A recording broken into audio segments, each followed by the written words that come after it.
तो बहुत से लोगों को आप सुनेंगे बोलते हैं, वो कहते हैं भाई कि नोड जेएस जो है वो लाइब्रेरी है, वो बोलेंगे भाई फ्रेमवर्क है, कुछ बोलते हैं लैंग्वेज है। तो इनमें से कुछ भी नहीं है। नोड जेएस सिंपल एक जावा स्क्रिप्ट का रन टाइम एनवायरनमेंट है। रन टाइम एनवायरनमेंट किसे कहते हैं कि जो जावा स्क्रिप्ट को एक इन्वायरमेंट देता है कि हम जावा स्क्रिप्ट को रन टाइम पे सिस्टम के ऊपर ही अपना रन कर सकते हैं। इसको लिख लें अपने पास। अभी भी किसी ने भी नहीं लिखा होगा, मुझे पूरा पूरा यकीन है। तुमने लिखा है? तो कौन सी ज़बान में सुनते हो भाई? तुम उठो ज़रा, यहाँ पे आके बैठो, यहाँ आ जाओ बीच में।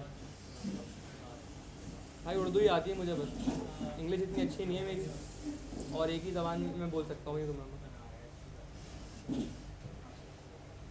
तुम्हारा कहाँ है भाई कॉपी पेन? हाँ तो जाओ क्लास से बाहर। हाँ हाँ, जो लेकर आओ पहले, फिर क्लास में जाना। जल्दी जल्दी जल्दी। कॉपी पेन नहीं होगी तो बाहर, सीधा सीधा। जो कॉपी पेन यहाँ नहीं लेके आया, नहीं लिख रहा, तो भाई मुझे ये समझ में आता है कि वो इसको मतलब टाइम ज़ाया कर रहा है अपना भी, मेरा भी। अगर आप सिर्फ इस भरोसे में बैठो कि भाई मैं दिमाग में बिठा लूँगा, तो भाई ऐसा नहीं हो सकता। कहाँ लिखा, दिखाओ क्या लिखा है ये? फ्रंट एंड एनवायरनमेंट क्या होता है? क्या होता है बताओ मुझे।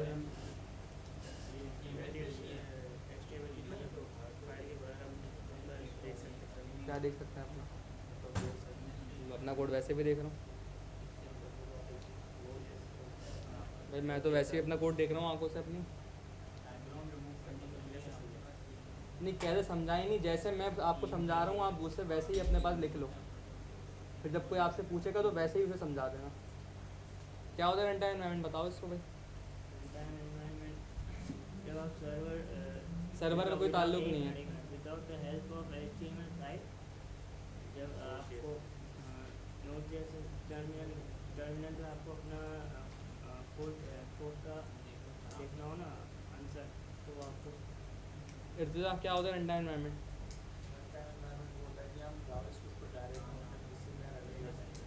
बस एक लाइन का आंसर है, कोई HTML की फ़ाइल नहीं, कोई सर्वर नहीं, एक लाइन का आंसर है। आप जावा स्क्रिप्ट को अपने सिस्टम के ऊपर रन टाइम पे रन कर सकते हो, बस ये एक लाइन का आंसर है। अपने सिस्टम पे रन टाइम के ऊपर एग्जीक्यूट कर सकते हो।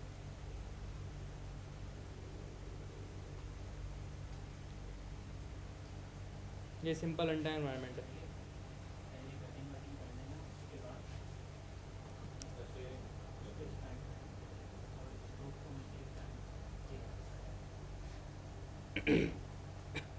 भाई थोड़ा सा ज़रा सीरियस हो जाओ, थोड़ी सीरियसनेस दिखा दो।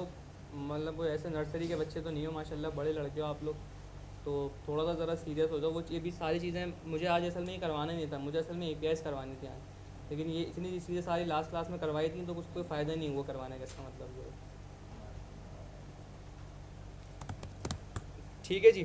तो पैकेज वर्जन की फ़ाइल हमारी यहाँ पे क्रिएट हो गई, इसका मतलब हमने अपना एक पैकेज बना लिया। अब हमारा नेक्स्ट स्टेप क्या है? नोड जेएस एक रन टाइम एनवायरनमेंट है।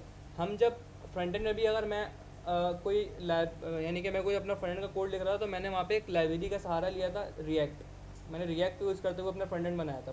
तो यहाँ पे भी ऐसे ही होता है कि हम कोई लाइब्रेरी या कोई फ्रेमवर्क को यूज़ करते हुए अपनी APIs बनाते हैं। ठीक है, हमारा दो काम हमें सिंपल करने हैं यहाँ पे, APIs बनानी है और डेटाबेस मैनेज करना है। तो हम पहला स्टेप अभी कर रहे हैं, APIs बना रहे हैं। तो APIs बनाने के लिए यहाँ पे हम नोड जेएस का एक फ्रेमवर्क है। किसका फ्रेमवर्क है? नोड जेएस खुद एक रन टाइम एनवायरनमेंट है। नोड जेएस का एक फ्रेमवर्क है जिसका नाम है एक्सप्रेस। हम एक्सप्रेस यूज़ करेंगे APIs बनाने के लिए। ठीक है जी। सबसे पहले एक्सप्रेस को इंस्टॉल करना पड़ता है। किस तरीके से इंस्टॉल करते हैं? npm i express. जैसे आप जिस तरह की चीज़ें इंस्टॉलेशन वगैरह आप रिएक्ट में करते थे, वही सारी इंस्टॉलेशन वगैरह जैसे वहाँ पे होती थी, बिल्कुल वैसे यहाँ पे भी आप इंस्टॉलेशन करेंगे। npm i और सिंपल पैकेज का नाम। अब यहाँ पे आप पैकेज वर्जन में वेरीफाई कर लें। ये डिपेंडेंसीज़ के अंदर आपको देखें यहाँ मिल गया एक्सप्रेस। ठीक है, कुछ पूछना चाह रहे हो विवेक? अच्छा जी, अब एक चीज़ में ख्याल रखना है आपने, यहाँ पे आपने जो मेन है ना, मेन, इसका मतलब ये आपकी एंट्री पॉइंट है। तो ये अगर आपने index.js लिखा है तो आपको यहाँ पे index.js की फ़ाइल ही बनानी पड़ेगी, कोई और फाइल नहीं बना सकते आप, ठीक है। अब डिफरेंट लोगों की प्रैक्टिस होती है, आप यूट्यूब वगैरह पे अगर देखेंगे ट्यूटोरियल वगैरह तो वहाँ पे कुछ लोग इसको server.js के नाम से ही बनाते हैं फाइल को, कुछ लोग index.js बनाते हैं, कुछ लोग app.js बनाते हैं, तो ये हर किसी का अपना एक तरीका होता है बनाने का। अच्छा, सबसे पहले हम आते हैं यहाँ पे इम्पोर्ट एक्सपोर्ट के लिए हम जो है ना वो ES5 का सिंटैक्स यूज़ करते हैं, ठीक है। ES5 क्योंकि ES6 most of the case में जो है ना वो अंडरस्टैंड नहीं करता, अब तो काफ़ी एफिशिएंट हो गए हैं तो कर लेता है, लेकिन अब एक नॉर्मल प्रैक्टिस ये होती है कि आप इम्पोर्ट एक्सपोर्ट के लिए ES5 ही यूज़ करो। अब ES5 में इम्पोर्ट एक्सपोर्ट किस तरीके से होती है, लेट से मुझे इम्पोर्ट करना है एक्सप्रेस को, तो मैं किस तरह एक्सपोर्ट करूँगा, इम्पोर्ट करूँगा कॉन्स्ट एक्सप्रेस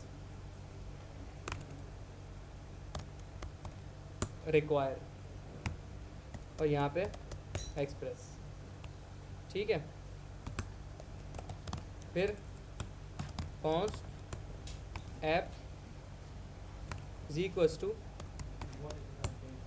एक्सप्रेस खुद एक फंक्शन होता है, यहाँ पे आपका ये ऐप आपकी ऐप होगा यहाँ पे। अच्छा, आपने अक्सर देखा होगा जब भी रिएक्ट की ऐप वगैरह आप जो है वो रिएक्ट की ऐप जब आप बनाते थे तो वहाँ पे ये रिएक्ट की ऐप चलती थी लोकल होस्ट 5173 के ऊपर। अब ये जो लोकल होस्ट है ये क्या है और ये 5173 जो है वो ये क्या है, 5173 क्या है, ये पोर्ट है ये, ठीक है, इसे हम कहते हैं पोर्ट। एक आपको चीज़ बताता हूँ मैं, चलें वो इसके बाद देखते हैं। 5173 जो है ना बेसिकली आपके पास क्या पोर्ट है आपकी, सही है। तो हमारे पास दो, एक तो ये पोर्ट होती हैं USB पोर्ट, जिसमें आप ये प्लग इन करो तो ये इनको भी पोर्ट ही कहते हैं, होती हैं आपका फिजिकल पोर्ट्स। कुछ आपके पास लॉजिकल पोर्ट्स होती हैं जो आपके सिस्टम में होती हैं, यानी ये समझ लें कि एक ऐसी रिजर्व एक प्लेस है जो रिजर्व हो जाती है किसी भी एप्लीकेशन या किसी भी सर्वर को रन करने के लिए। जैसे आप रिएक्ट में चलाते हैं लोकल होस्ट 5173, तो वो आपके जो सर्वर है उसके अंदर 5173 एक पोर्ट है जिसको रिजर्व कर लिया, उसके ऊपर एक ऐप चल रही है और एक पोर्ट पे एक पोर्ट पे एक वक्त में एक ही एप्लीकेशन रन हो सकती है, ठीक है। अगर आप दूसरी एप्लीकेशन रन करना चाहेंगे उसी सेम पोर्ट पे तो आपको एक एरर तो खैर नहीं, आपको वो सजेशन देगा कि भाई 5173 जो है ऑलरेडी रिजर्व है, आप दूसरे पोर्ट पे चला लें। या आप ट्राई करके देखिएगा, रिएक्ट की ऐप 5174 पे चले जाता है या 5 पे चले जाता है वो, ये आप ट्राई करके देख लीजिएगा अपने पास, ठीक है। तो पोर्ट अगर कोई आपसे पूछे सिंपल पोर्ट क्या है तो आप बोलें भाई सिस्टम के अंदर, किसके अंदर, सिस्टम के अंदर। मैंने फर्स्ट क्लास में बताया था कि भाई बैकएंड के अंदर थ्योरी बहुत है स्टार्टिंग में, अक्सर लोग बोर हो जाते हैं थोड़ा सा इसमें, लेकिन जब तक आप थ्योरी नहीं समझेंगे ना तो आपको चीज़ें समझ में नहीं आएंगी। थ्योरी थोड़ी सी ज़्यादा और लिखने का काम ज़्यादा है। पोर्ट क्या होती है, आप बोल सिंपल इसको लिख लें, सिस्टम के अंदर एक ऐसी प्लेस जो किसी भी एप्लीकेशन के लिए रिजर्व हो गई है। सिस्टम में आपके एक ऐसी प्लेस है जो एक किसी भी एप्लीकेशन को रन करने के लिए रिजर्व हो गई है, तो वो पोर्ट है।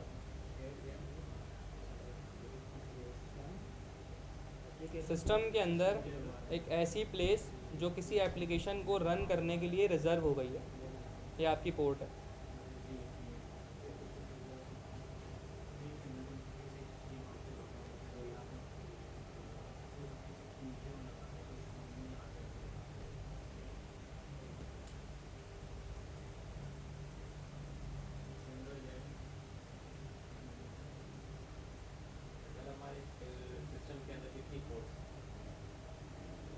यार बहुत सारी होती हैं, 9000 8000 तक जा रही होती हैं, एग्जैक्ट काउंट तो मुझे भी नहीं पता इसका क्या है।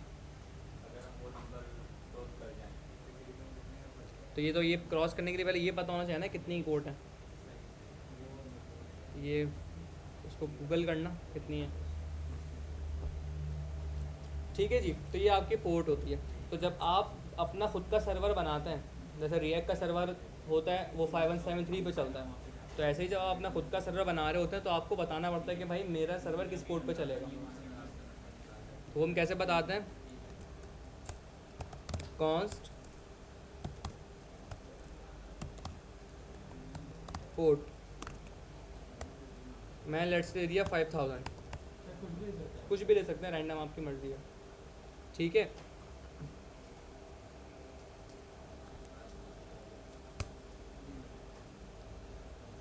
ठीक है जी। तो ये हो गया। अब सर्वर को लिसन करना है तो ऐप डॉट लिसन, ये आपसे दो पैरामीटर लेता है, एक आपसे पोर्ट लेता है, दूसरा एक कॉल बैक फंक्शन लेता है जो हम यहाँ पे रिटर्न करते हैं,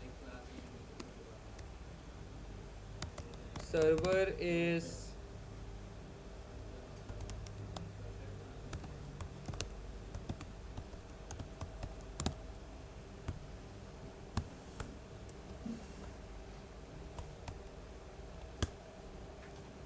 ये सेव कर दिया मैंने। सिंपल आप टर्मिनल अपना ओपन करें, क्लियर करें, और अब यहाँ पे आके ना हम एक कमांड ऐड कर देंगे। यहाँ पे स्क्रिप्ट्स के अंदर आप सिंपल आएंगे, यहाँ पे आके लिखेंगे डेफ, और यहाँ पे वो जो हम पहले कमांड चला देते नोट और फाइल का नाम index.js। ठीक है, अब यहाँ पे आके आप npm run dev, जिस तरह आप रिएक्ट का सर्वर स्टार्ट करते थे वैसे ही आप यहाँ पे स्टार्ट करेंगे। अब ये आपका अपना खुद का सर्वर स्टार्ट हो जाएगा यहाँ पे।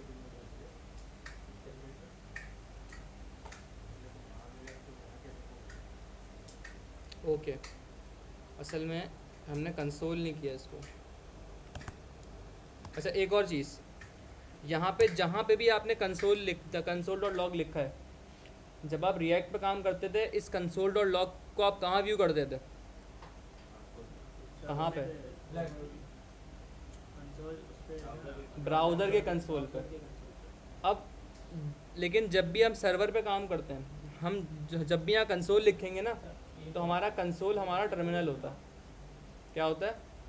टर्मिनल होता है। हम सारी चीज़ें अपने टर्मिनल के ऊपर देख रहे होंगे। ठीक है जी। तो मैं लिखा है यहाँ पे console.log ये। अच्छा, यहाँ पे एक मसला है कि चीज़ें जो है ना सिंक नहीं होती। यानी लेट से मैंने अभी यहाँ पे कुछ चेंजेस किए हैं, लेकिन ये मेरे सर्वर से सिंक नहीं है।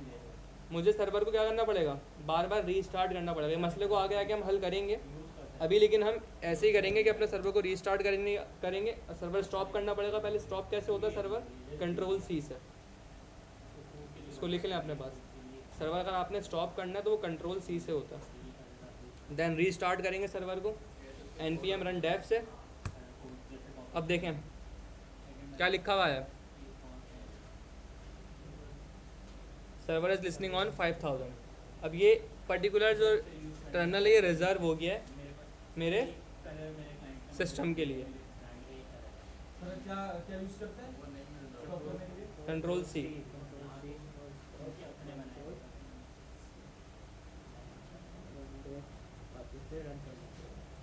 ठीक है जी, यहाँ तक क्लियर है चीज़ें।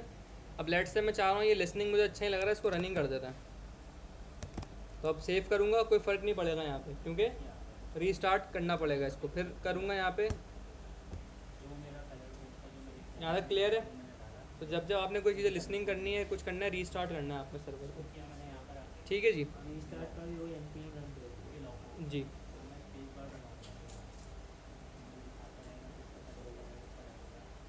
अच्छा जी, तो ये हमने सर्वर तो बना लिया अपना। ठीक है, अब हम ज़रा जा रहे हैं APIs के ऊपर। हम बेसिक APIs बनाने सबसे पहले बना सीखेंगे कि बेसिक APIs कैसे बनती हैं। अच्छा, एक और चीज़, हम API कॉल करने के लिए ब्राउज़र पे जब हम रिएक्ट में काम करते थे, हम API कॉल करने के लिए क्या करते थे? हम ब्राउज़र में अपने कोड लिखते थे जावास्क्रिप्ट का फ्रंट एंड के ऊपर, भाई गेट एक्सियोस यूज़ करते थे या फैच यूज़ करके API कॉल करते थे। ऐसा ही है, हम ये काम अभी जो है ना करेंगे ब्राउज़र पे भी, लेकिन अभी हम ये काम इस तरह नहीं करेंगे। अभी हम एक टूल यूज़ करेंगे, मैं लास्ट टाइम बताया था, कौन सा? पोस्टमैन। ये आपके पास आपके सिस्टम में डाउनलोड होना चाहिए। ठीक है, आप सिंपल गूगल पे आएंगे, डाउनलोड पोस्टमैन, और सिंपल यहाँ पे आके पोस्टमैन आप डाउनलोड कर लेंगे। बहुत सिंपल, नेक्स्ट नेक्स्ट करेंगे, आपका सिंपल डाउनलोड हो जाएगा। ये बेसिकली क्या है? पोस्टमैन, इसको भी लिख लें। पोस्टमैन क्या है? ये एक टूल है जिससे आप API की टेस्टिंग कर सकते हैं। हम इसको एज अ ब्राउज़र यूज़ करेंगे। फिर एंड में जाके जब हमारा सारा काम हो जाएगा, फिर हम ब्राउज़र पे जाके APIs को एड करेंगे। अभी पोस्टमैन पे हम सारा काम करेंगे। पोस्टमैन क्या है? Postman is a tool for testing APIs।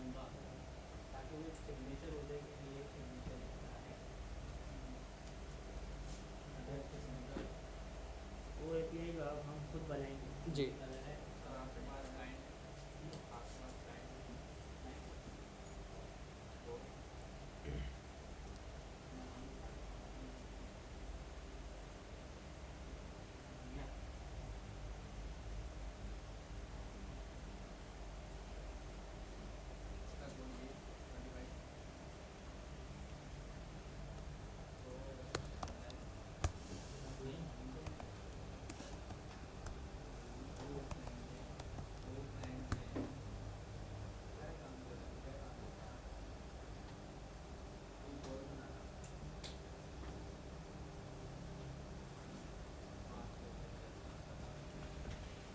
अच्छा जी, तो पोस्टमैन आने के बाद सबसे पहले आपने डाउनलोड कर लेना है।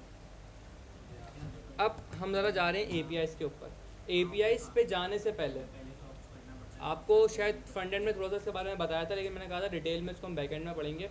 हमारे पास कुछ HTTP के मेथड्स होते हैं। देखिए HTTP क्या है? एक प्रोटोकॉल है, हाइपर टेक्स्ट ट्रांसफ़र प्रोटोकॉल इसको कहते हैं बेसिकली। ठीक है, तो ये बेसिकली होता क्या है? HTTP है क्या, मतलब प्रोटोकॉल, क्या प्रोटोकॉल? देखें ये HTTP बहुत, एक तो ये एक प्रोटोकॉल है, प्रोटोकॉल बहुत सारे होते हैं। HTTP होता है, HTTPS है, FTP होता है, बहुत सारे होते हैं। HTTP हम जो प्रोटोकॉल है बेसिकली ये करता है क्या है, इसका काम क्या है? इसका ये क्या है, बेसिकली एक सेट ऑफ रूल्स होता है। ये क्या होता है? एक सेट ऑफ रूल्स होते हैं जिनको यूज़ करते हुए आप क्लाइंट और सर्वर की कम्युनिकेशन करते हो। ठीक है, HTTP क्या है? It is the set of rule, ठीक है, जो जिसको हम यूज़ करते हुए क्लाइंट और सर्वर आपस में कम्युनिकेट करते हैं। जी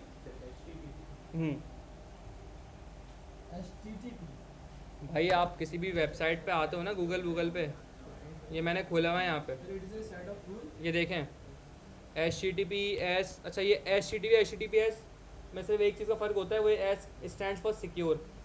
वो हम एक सर्टिफिकेशन होती है SSL की, वो करते हैं तो वो सिक्योर आपका कनेक्शन होता है, लेकिन वो एक अलग चीज़ है। ये लिखा हुआ है ना, ये तो इसमें जो HTTPS लिखा हुआ है, ये क्या होता है बेसिकली? ये प्रोटोकॉल होता है। प्रोटोकॉल क्या है? एक सेट ऑफ रूल्स होते हैं जिनके थ्रू क्लाइंट और सर्वर आपस में कम्युनिकेशन करते हैं। कुछ सेट ऑफ रूल्स है, उन सेट ऑफ रूल्स को हम कहते हैं प्रोटोकॉल। तो HTTP ये है।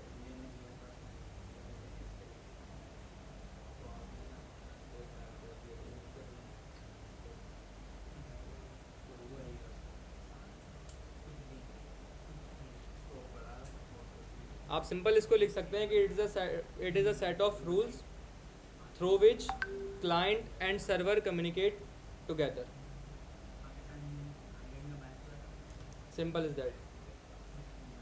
These are the set of rules through which client and server communicate together.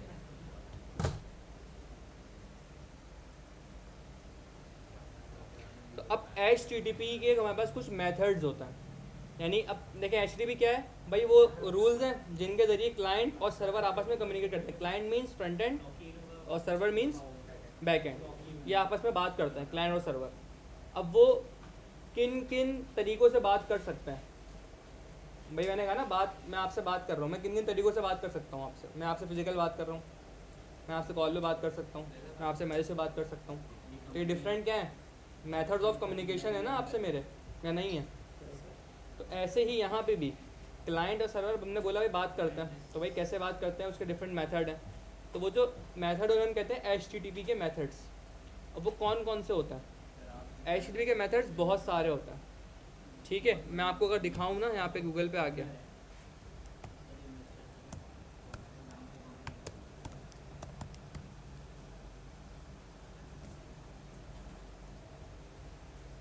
HTTP request methods: get, head, post, put, delete, connect, options, trace, patch. ठीक है, और भी बहुत सारे होते हैं, तो बहुत कम बताएं इसने, और भी बहुत सारे होते हैं। ठीक है, मैं आपको बल्कि पोस्टमैन खुल के दिखाता हूँ, वहाँ से आपको क्लियर दिखेंगे।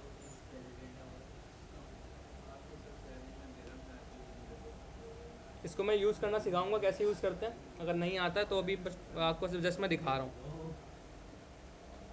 ठीक है, खैर इसमें भी वही सारे आ रहे हैं जो हमने यहाँ देखे हैं। तो इतने सारे होते हैं, ठीक है। ये बेसिकली क्या है, मेथड्स हैं जिससे आप क्लाइंट और सर्वर आपस में कम्युनिकेट करते हैं। हमें जो है ना वो बेसिक जो है वो पढ़ने हैं, और वही काफ़ी होते हैं हर चीज़ के लिए। मतलब बहुत रेयर ऐसा होता है कि आपको दूसरे यूज़ करने पड़े। यही सारे जो हम पढ़ेंगे यही सारे इनफ होता है। और इसके बारे में मैंने आपको थोड़ा सा पहले इंट्रो भी शायद दिया था। कौन कौन से होते हैं भाई?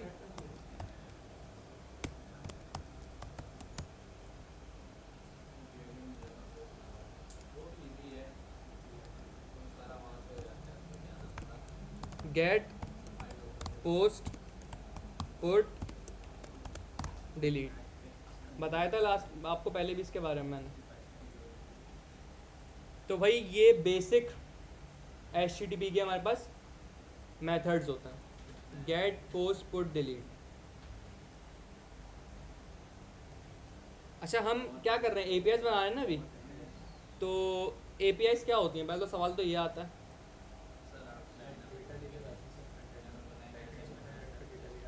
बेसिकली अगर मैं इसको यूँ कहूँ कि वे ऑफ कम्युनिकेशन कह सकता हूँ मैं इसको, way of communication. Just API simple क्या है, आपके पास एक रिक्वेस्ट कह लें इसको, या एक सिंपल वे ऑफ कम्युनिकेशन है जो फ्रंट एंड और बैक एंड की कम्युनिकेशन करवा रही है आपस में। जिन रूल्स के तहत करवा रही है वो रूल्स प्रोटोकॉल हैं या HTTP के मेथड्स होंगे वो रूल्स, ठीक है जी। अच्छा तो भाई गेट हम कब यूज़ करते हैं, ये तो आपको पता होना चाहिए। क्या लाना हो भाई, आंसर तो प्रॉपर दिया करो। किससे लेनी हो, किसी भी पड़ोसी से लेनी है, जिस गेट का यूज़ करूँगा। आंसर प्रॉपर दिया करो भाई। जब मुझे बैकएंड से कोई डेटा लेकर आना है फ्रंट एंड के पास, या फ्रंट एंड को कोई डेटा चाहिए बैकएंड से, तो वो हम उसे गेट कहते हैं हम, ठीक है। अच्छा ये बेसिकली रिक्वेस्ट के टाइप हैं, ये रिक्वेस्ट है। वहाँ पर दो चीज़ें होती हैं, एक रिक्वेस्ट होती है और एक रिक्वेस्ट होती है जो कि फ्रंट एंड से होती है, और उसके नतीजे में बैकएंड से क्या होता है। भाई ये पूरी डायग्राम बना के समझाया था मैंने रिएक्ट के अंदर, पूरी एक डायग्राम बनाई थी इसकी मैंने, क्लाइंट सर्वर मॉडल के नाम से।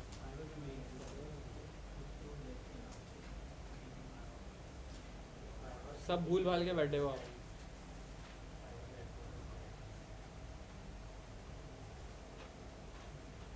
क्लाइंट सर्वर मॉडल के नाम से रिस्पॉन्स बनी हुई डायग्राम, दिखाओ ज़रा। शुगर भाई बनाई है माशाल्लाह, बहुत अच्छी डिटेल में बनाई है तुमने भाई। इस तरह का काम अपने पास दिखाओ ज़रा मुझे भाई। ये इस तरीके की डिटेलिंग के साथ ना नोट करने की आदत डालें आप। मैं सबको दिखा रहा हूँ ये, मैं इसलिए दिखा रहा कि भाई आपने लिख के उसने लिख के, इसलिए दिखा रहा हूँ कि आप मतलब ये ना हेल्प करती हैं चीज़ें। अभी आपको शायद मेरी बात सर पे से गुजर रही होगी कि भाई बस क्या है, लिखो जान छोड़ाओ बस निकलो। जब आप प्रोफेशनल लाइफ में दाखिल होंगे ना, लिटरली मेरे अभी तक मेरी ये चीज़ें काम आती हैं इंटरव्यूज़ में। बहुत कम ऐसा होता है कि मैं यूट्यूब या इन सब चीज़ों पे देखूं जाके, ज़रूरत बहुत कम पड़ती है लेकिन बहुत कम पड़ती है। ये नोट डाउन लेक्चर्स है ना, ये अभी तक काम आते हैं मेरे।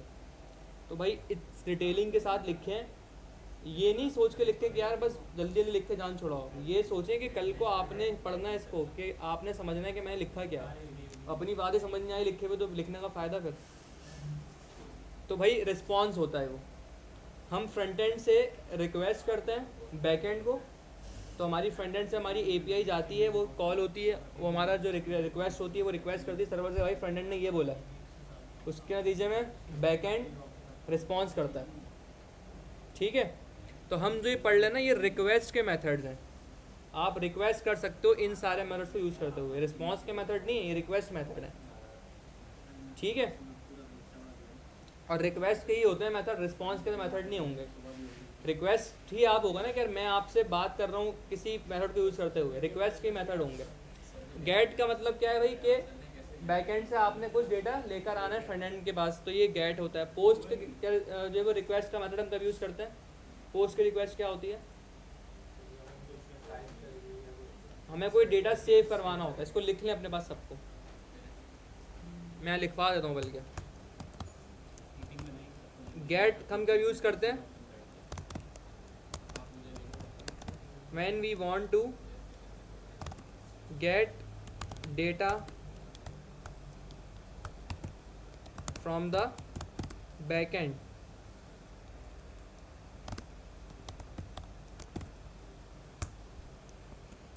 पोस्ट हम कब यूज़ करते हैं? when we want to store or add some data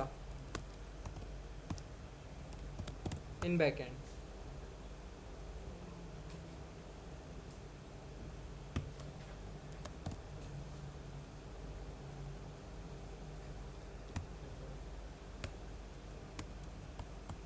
put हम कब यूज़ करते हैं? एडिट करने के लिए. when we want to edit या update any data in backend.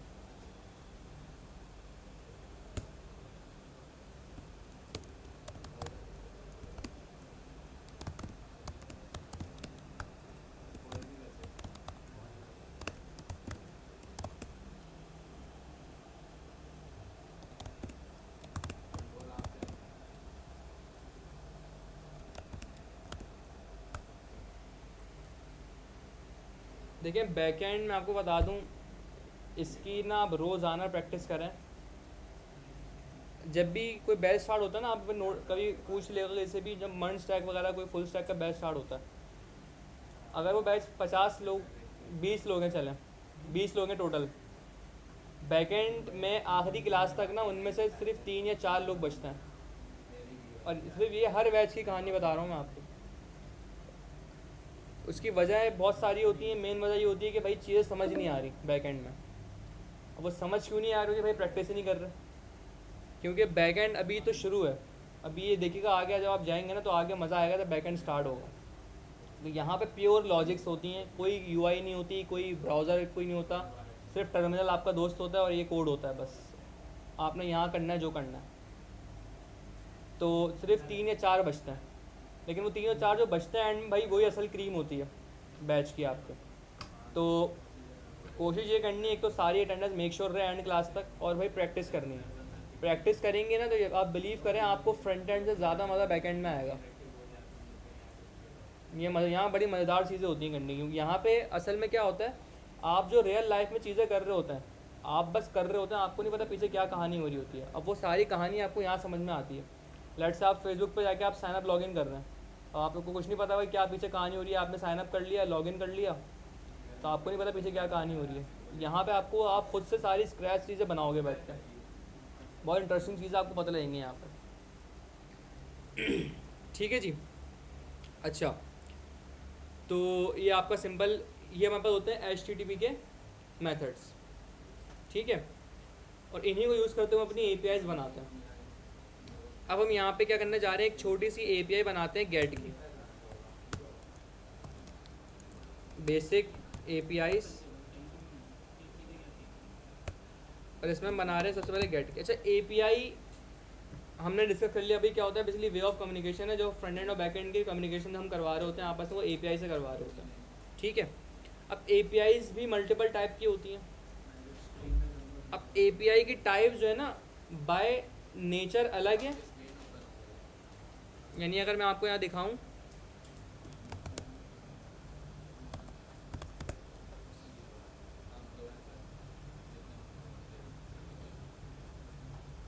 Normally 4 types की ना APIs होती हैं. ये इन जर्नल टाइप्स हैं. ये टाइप्स क्या है? जर्नल टाइप्स हैं. पब्लिक APIs होती हैं, पार्टनर होती हैं, इंटरनल होती हैं, और इसको प्राइवेट भी कहते हैं, इंटरनल को कंपोजिट भी होती हैं. ठीक है. अब API इसको आप थोड़ा बहुत पढ़ लीजिएगा, मैं डिटेल में जा रहा, आपको मैं एक जर्नल ओवरव्यू दे रहा हूँ.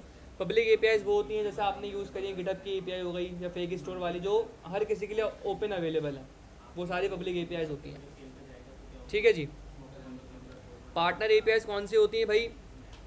जो आपकी ऑथराइज्ड API होती हैं, जो यानी कि फॉर एग्जांपल आप बिज़नेस में काम कर रहे हैं तो एक डोमेन से दूसरे डोमेन को डेटा आप देखो ना, कोई एक ऐसा पोर्टल होता है नॉर्मली, तो उसी एक ही पोर्टल पे एचआर भी कम्युनिकेट हो रहा होता है, मार्केटिंग वाले भी हो रहे होते हैं, फाइनेंस भी उसी पे बात कर रहा होता है। तो वो इंटरनल कम्युनिकेशन जो हो रही होती है, ये होती है पार्टनर एपीआईज, कि एक बिजनेस यूनिट के अंदर डिफरेंट बिजनेस यूनिट्स को आप कम्युनिकेशन कर पा रहे हो, वो पार्टनर एपीआईज के थ्रू क्या करते हो, वो पार्टनर एपीआईज उसकी पार्टनर एपीआईज होती हैं।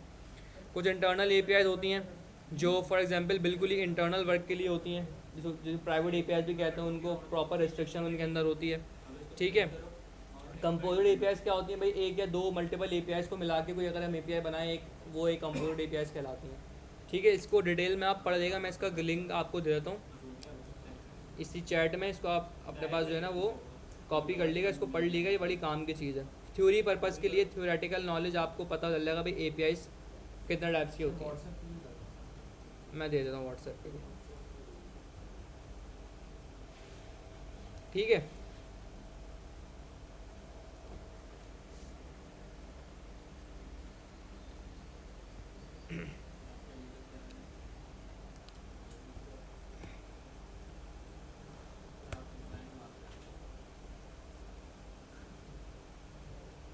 अब एपीआई के भी ना कुछ प्रोटोकॉल्स होते हैं, कुछ सेट ऑफ रूल्स होते हैं, या आर्किटेक्चर्स कह लें आप। एपीआई भी मल्टीपल टाइप के रूल्स पे होती हैं। सबसे पहले जो एक बहुत पुरानी अप्रोच है ना, वो होती थी पहले, अब नहीं यूज़ होती हैं, बहुत कम होती हैं, पहले यूज़ होती थी, जिन्हें कहते हैं सोप एपीआईज, SOAP सोप। ठीक है, ये एपीआई की एक नेचर है। इसमें क्या होता था, एपीआई मतलब बेसिकली एपीआई है क्या, क्लाइंट और सर्वर कम्युनिकेशन। वो जो कम्युनिकेशन हुआ करती थी वो होती थी XML लैंग्वेज के अंदर। ठीक है, किस में होती थी, XML के अंदर होती थी। अभी भी जो एंड्रॉयड एप्लीकेशन वगैरह होती हैं उनमें सोप एपीआईज बनाई जाती हैं, लेकिन ये पुरानी अप्रोच है। सोप एपीआईज है, उसके बाद दौर आया जो हम भी पढ़ रहे हैं, रेस्ट एपीआईज। ठीक है, रेस्ट एपीआईज बहुत पॉपुलर हो गई, रेस्ट एपीआईज लोग बनाना शुरू हो गए। हम भी जो बनाएंगे, हम कौन सी एपीआईज बनाएंगे, रेस्ट एपीआईज बनाएंगे। ठीक है, रेस्ट एपीआईज में क्या होता है भाई, हम एपीआईज तो सारी एक ही काम के लिए बनी है भाई, क्लाइंट और सर्वर कम्युनिकेशन करेंगे आपस में। इसमें क्या होता है कि कम्युनिकेशन होती है in the form of JSON format में, जो आप देखा ना, जेसन फॉर्मेट जावास्क्रिप्ट के ऑब्जेक्ट से सिमिलर होता है, तो वो जेसन फॉर्मेट के अंदर यहाँ पे कम्युनिकेशन हो रही होती है। और ये बहुत पॉपुलर इतना क्यों है, रेस्ट एपीआई बहुत पॉपुलर हुआ है और अभी तक मार्केट में बहुत चलता है। तो और 95% एप्लीकेशन रेस्ट एपीआई पे बनी हुई होती हैं। ये पॉपुलर इतना क्यों है, क्योंकि ये बहुत लाइट वेट होता है। जेसन फॉर्मेट यूज़ करते हैं तो जेसन फॉर्मेट बहुत ज़्यादा लाइट वेट होता है, तो इसलिए रिस्पॉन्स बहुत फास्ट होता है इसका, एपीआईज़ का। तो और अब आजकल एक न्यू प्रोटोकॉल या आर्किटेक्चर जो है ना वो डेवलप हुआ है, और बड़ा नया आर्किटेक्चर है, अगले आने वाले 4 या 5 साल में बहुत पीक पे होगा ये, जिसका नाम है GraphQL। नाम सुना है GraphQL? वो भी एक आर्किटेक्चर है एपीआईज़ का। वो रेस्ट से ज़्यादा एडवांस है, रेस्ट से ज़्यादा मॉडिफाइड और एडवांस फॉर्म है GraphQL। ठीक है, लेकिन वो थोड़ी सी ज़्यादा कॉम्प्लेक्स, थोड़ी सी ज़्यादा कॉम्प्लेक्स है वो। रेस्ट के मुकाबले में रेस्ट एपीआईज़ बहुत ईजी होती हैं एज़ कम्पेयर टू GraphQL अगर मैं बात करूँ। तो हम जो बनाएंगे एपीआईज़ वो कौन सी बनाएंगे, रेस्ट एपीआईज़ बनाएंगे। तो यहाँ तक क्लियर है, कोई सवाल? अच्छा जी, आगे चलते हैं। अब रेस्ट एपीआई बनाने हम जा रहे हैं, सबसे पहले हम एपीआई बनाने जा रहे हैं गेट की। ठीक है, गेट मतलब एक गेट की रिक्वेस्ट बनाने जा रहा हूँ मैं, और आपको पता है गेट की रिक्वेस्ट तो ये क्या करेगी, बैकएंड से डेटा लेकर आएगी। अच्छा, मैं बार बार यहाँ पे एक टर्म यूज़ कर रहा हूँ बैकएंड की। बैकएंड के भी ना 2 पार्ट्स होते हैं, एक होता है सर्वर और एक होता है डेटाबेस। हम अभी जिस पार्ट के ऊपर खड़े हैं, हम किस पे खड़े हैं, सर्वर के ऊपर खड़े हैं, हम सर्वर को देख रहे हैं। अभी नेक्स्ट स्टेप हमारा होगा डेटाबेस पे। ठीक है, अभी हमारा फोकस कहाँ है, सर्वर के ऊपर है। अच्छा जी, अब एपीआईज बनाते कैसे हैं? अब हम बनाने जा रहे हैं रेस्ट एपीआईज। तो रेस्ट एपीआईज बनाने के भी कुछ रूल्स हैं। रूल्स क्या हैं? सबसे पहले एपीआई बनाते कैसे हैं, ये जो आपने ऐप लिखा है यहाँ पे, हम अपनी पहली एपीआई बनाने जा रहे हैं गेट की। तो ऐप डॉट के बाद आप अपना मेथड डिफाइन करोगे कि किस टाइप की आपकी एपीआई होगी। मैंने कहा भाई गेट की एपीआई बनाना, तो गेट। ठीक है, हाँ। अब इसके अंदर ना 2 पैरामीटर्स आप पास करते हो। कौन कौन से? एक पैरामीटर होता है यहाँ पे आपकी एपीआई का एंड पॉइंट क्या होगा। मैंने लास्ट टाइम बताया था एंड पॉइंट किसे कहते हैं। Very good. जिसमें जो चीज़ हम फ्रंट एंड में जिसको राउट कहते थे ना, हाँ लेट से मैं यहाँ पे एक एपीआई यहाँ पे कॉल कर रहा हूँ, हमने लास्ट टाइम कर दी फेक स्टोर एपीआई वाली, ठीक है जी। अगर आप इसको गौर से देखें, ये https://fakestore.com/products, ये तो आपका क्या हो गया प्रोटोकॉल, इसे हम क्या बोलेंगे, ये डोमेन है आपका। इस डोमेन के पीछे भी क्या कहानी होती है आपको बताता हूँ मैं, बताऊँगा आगे थोड़े टाइम बाद। ये स्लैश प्रोडक्ट्स या स्लैश यूज़र्स, ये नॉर्मली इसको हम राउट कह रहे होते हैं फ्रंट एंड में, लेकिन बैक एंड में इसको हम क्या बोलते हैं, अगर कोई जैसे कि एक एपीआई है ये, तो बैक एंड में इसको बोलेंगे एंड पॉइंट। क्या बोलेंगे? ये टर्म याद कर लें, इंडस्ट्री में आप जब जाएंगे ना तो आपको राउट यूआरएल ये कहीं सुनने को नहीं मिलेगा, बोलेंगे भाई एंड पॉइंट, ठीक है। ये इंडस्ट्री में ये टर्म यूज होती है एंड पॉइंट। तो पहला जैसे यहाँ पे क्या दिया हुआ उन्होंने अपनी इनकी एक एपीआई है, इन्होंने इसका एंड पॉइंट क्या दिया हुआ है, स्लैश प्रोडक्ट्स। तो हम यहाँ पे अपना एंड पॉइंट डिफाइन करेंगे। अब यहाँ पे रेस्ट एपीआई के रूल्स हैं जो आपको पता होने चाहिए। भाई एंड पॉइंट मैं ऐसे डिफाइन कर दूँ स्लैश प्रोडक्ट्स, कर सकता हूँ, कोई इशू नहीं है, लेकिन रेस्ट एपीआईज में ही मसला है। तो मसला ऐसा तो मसला नहीं कि मतलब चलेगा नहीं, ऐसा मसला नहीं है, स्टैंडर्ड्स का मसला है। रेस्ट एपीआई कहता है कि भाई जब भी आप रेस्ट एपीआई बना रहे हो तो आपकी एपीआई से पहले क्या लगा होना चाहिए, स्लैश एपीआई, ताकि डिनोट हो कि भाई ये क्या है, एक एपीआई है। तो आप जब भी वो एंड पॉइंट बना रहे हो तो स्लैश एपीआई आपने लाजमी उसका प्रीफिक्स देना है। ये हो गया पहला पैरामीटर या आर्गुमेंट कह लें इसको। सेकेंड एक होता है कॉल बैक फंक्शन। इसमें पहला पैरामीटर होता है रिक्वेस्ट और दूसरा होता है रिस्पॉन्स। ये रिक्वेस्ट और रिस्पॉन्स के नाम तो आप चेंज कर सकते हो अपने हिसाब से, अगर आप लिखना चाहो। कुछ लोग रिक्वेस्ट रिस्पॉन्स पूरा लिखते हैं, कुछ लोग ऐसे REQ या RES लिख देते हैं, इसका मसला नहीं है। लेकिन इसकी जो सीक्वेंस है ना ये ऐसी ही होती है, ये चेंज नहीं होनी चाहिए। मतलब अगर आपने रिक्वेस्ट को रिस्पॉन्स से लिख दिया, रिस्पॉन्स को रिक्वेस्ट से लिख दिया, ये गलत हो जाएगी बात। अच्छा ऐसा क्यों है? अच्छा एक और चीज़, इसमें ना लोग याद नहीं रख पाते हैं, भूल जाते हैं कि यार पहले रिक्वेस्ट आएगा बाद में रिस्पॉन्स आएगा। और इसका आसान तरीका है जुगाड़। ये एपीआई कहाँ से कॉल होगी, फ्रंट एंड से। आप कहाँ खड़े हो, बैक एंड पे खड़े हो।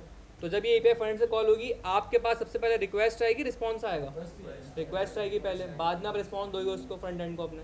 तो इसलिए उससे आप याद कर सकते हो भाई पहले रिक्वेस्ट आएगी बाद में रिस्पॉन्स आएगा। यह एक तरीका याद करने का कि भाई पहले रिक्वेस्ट लिखनी है रिस्पॉन्स लिखनी है, ठीक है जी। अच्छा अब ये कॉल बैक फंक्शन है, ये फंक्शन में रिस्पॉन्स, अब ये रिस्पॉन्स में होता है कि आपने भिजवाना क्या फ्रंट एंड को। लेट से अगर आपने देखा ना, ये मैंने HTTP ये इसका एक एंड पॉइंट कॉल किया स्लैश प्रोडक्ट्स, जैसे मैंने इसको हिट किया तो इसने मुझे रिस्पॉन्स में क्या भेजा, ये पूरा एक एरे ऑफ ऑब्जेक्ट भेज दिया। अब हम क्योंकि इसकी एंड पॉइंट इसकी एपीआई लिखी ऐसी गई थी कि भाई अगर तुम्हें कोई हिट करे तुमने रिस्पॉन्स में ये देना है इसको। अब समझ में आ रहा है थोड़ा सा कि डेटा कैसे मिल रहा होगा मुझे। बैकएंड पढ़ने का ये फ़ायदा होता है, आपका दिमाग थोड़ा सा खुलता है, आपको समझ में आता है कि अच्छा ये चीज़ अगर मुझे मिल रही थी तो क्यों मिल रही थी, थोड़ा सा जहन आपका खुलता है। तो अब हम ये यहाँ खुद भी ऐसे कर सकते हैं। कैसे? मैं बोलूँगा भाई रिस्पॉन्स डॉट, अच्छा एक होता है यहाँ पे सेंड, मैं अगर रिस्पॉन्स सेंड करवा रहा हूँ भाई यहाँ पे प्रोडक्ट्स API हिट सक्सेसफुली, ठीक है जी। अपना टर्मिनल ऑन करते हैं। ये हमारी एक सिंपल सी गेट की API बन गई है, सिंपल सी, बस ये एक API बना लिया हमने। इसको टेस्ट करते हैं। सबसे पहले सर्वर रीस्टार्ट करेंगे, क्लियर, ठीक है, ये हमारा सर्वर हो गया। अच्छा गेट की API है, कौन सी API है? और आपको पता है गेट की API वाहिद API होती है, इसको मैं टेस्ट कहाँ कर सकता हूँ, ब्राउज़र पर। और इसके अलावा और कोई एपीआई डायरेक्टली ब्राउज़र पर टेस्ट नहीं हो सकती, सिर्फ गेट की एपीआई। ये भी बड़ा क्वेश्चन होता है इंटरव्यूज़ में, कैसी कौन सी एपीआई जिसको मैं डायरेक्टली ब्राउज़र पर टेस्ट कर सकता हूँ, उसके लिए मुझे किसी पोस्टमैन की या मुझे और किसी को क्लाइंट की ज़रूरत नहीं पड़ती, वो गेट की एपीआई होती है। तो हम आके ज़रा डायरेक्टली इसको टेस्ट करते हैं। ठीक है, मैं यहाँ पे आया, मेरा सर्वर कहाँ चल रहा है, लोकल होस्ट 5000 पे चल रहा है। ठीक है, सर ये 5000 और 4020 का भी लिखा था, ये क्या है? ये पोर्ट्स हैं आपके। ये पोर्ट है तो 5000 पे चल जाता है और 4000 पे अक्सर वो एरर देता है कि वापस से। ये आपकी पोर्ट होती हैं जो यहाँ पे ना, ये पोर्ट वो होती हैं जो आपने डिफाइन करी, जैसे मैंने 5000 डिफाइन करी है। अच्छा, डायरेक्टली अगर आप ऐसे करके चलाएंगे ना, अगर आपको लिखा हुआ है कैन नॉट गेट, ये इसका मतलब आपका सर्वर रन हो रहा है प्रॉपरली। अगर ये लिखा हुआ आ रहा है तो इसका मतलब आपने सर्वर ही स्टार्ट नहीं हुआ है अभी तक। ठीक है जी, इसका मतलब हमारा सर्वर रन हो रहा है। अब मैं अपनी एपीआई को हिट करता हूँ यहाँ से, स्लैश एपीआई स्लैश, मेरा एंड पॉइंट क्या है, स्लैश एपीआई स्लैश प्रोडक्ट्स। हो गया हिट? जी सर। ठीक है, तो इसका मतलब मेरी एपीआई प्रॉपर हिट हो रही है। अब ये रिस्पॉन्स डॉट सेंड कर सकते हैं, और एक और हमारे पास होता है यहाँ पे जिसका नाम होता है रिस्पॉन्स डॉट जेसन। अब ये जेसन हम कब यूज़ करते हैं, जब मुझे कोई जेसन डेटा भेजना होता है। जैसे कि हमारे पास यहाँ पे आ रहा है ये जेसन डेटा है ना, तो अगर आपने कोई जेसन भेजना है तो आप जेसन यूज़ करोगे। यहाँ पे एक ऑब्जेक्ट में आप लिखते सिंपल स्टेटस ट्रू मैसेज